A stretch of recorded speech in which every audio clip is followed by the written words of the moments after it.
Salut, c'est Trado, voilà mon commentaire pour l'indice parisien, pour la séance de demain, mercredi 11 novembre.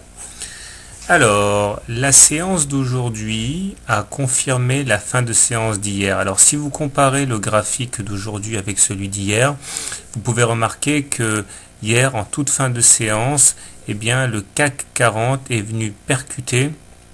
En fait, c'était en hors séance, c'est-à-dire en CFD, lorsque le marché est ouvert aux États-Unis mais fermé à Paris après 17h30.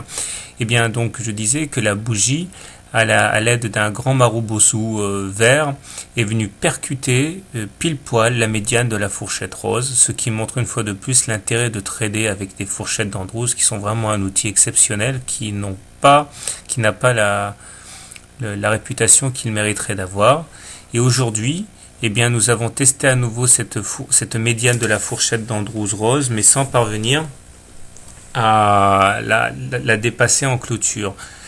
Mais bon, il est clair que la situation s'améliore et qu'il ne faudrait pas non plus se battre contre l'évidence. La tendance n'est plus baissière sur cette unité de temps. Pour preuve, j'en veux plusieurs choses. Tout d'abord, les stochastiques. Le stochastique croît et il est clairement au-dessus de son signal. Le momentum, même s'il acte la baisse d'aujourd'hui, eh bien, entérine son passage en zone positive. Et le MACD, lui, il a deux doigts de franchir sa zone de neutralité et il est déjà bien au-dessus de son signal.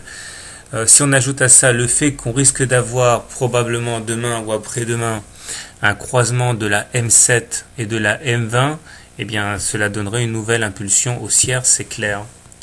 Je soulignerai en fait, chose qui est relativement rare, que le super trend a été cassé à la hausse aussi. Le super trend, c'est ce qui enveloppe les cours et qui passe du bleu au rose et qui montre en gros la tendance.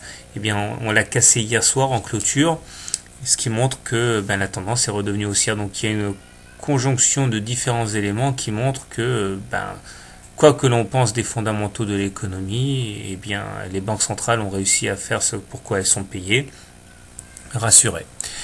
Alors graphiquement, on voit que le prochain obstacle qui va se présenter si on arrive à franchir la médiane de la fourchette d'Andrews, eh bien c'est le haut du canal ocre, avant éventuellement d'attaquer la résistance à 3891.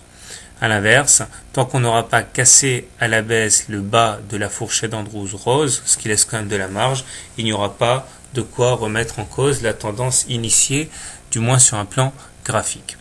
Alors comment trader le CAC? Alors plusieurs façons de voir les choses. Si vous êtes plutôt haussier, eh bien je pense que le mieux à faire est d'entrer le plus possible au contact de la M7 ou de la M20, de rentrer long et de mettre un stop loss en cas de clôture sous la M20, parce que cela voudrait dire que la baisse aura repris ses droits puisque nous serons en dessous d'une M20 baissière.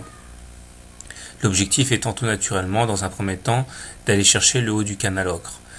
Par contre, si vous envisagez plutôt de rentrer short, de shorter l'indice, je pense que le mieux à faire est d'attendre que l'on soit le plus près possible du canal ocre, du haut du canal ocre, et de shorter sur ces niveaux, avec pour objectif un retour sur le bas de la fourchette rose d'Andrews, voire le bas du canal ocre. Mais il ne faudra pas insister. Faudra mettre un stop loss en cas de clôture au-dessus du canal ocre. Bon. On verra ça de toute manière, je pense pas que ce soit pour demain non plus. Personnellement, eh bien, au regard de tout ce que j'ai pu raconter, je ne vois pas ce que je pourrais faire d'autre que privilégier les impulsions haussières, les shorts, les trades longs au contact de la M7 et de la M20, mais toujours avec un stop loss assez proche pour ne pas risquer de perdre beaucoup d'argent. Voilà, bonne soirée et bon trade. Et merci sincèrement d'être si nombreux à venir maintenant me voir et écouter mes vidéos. Salut!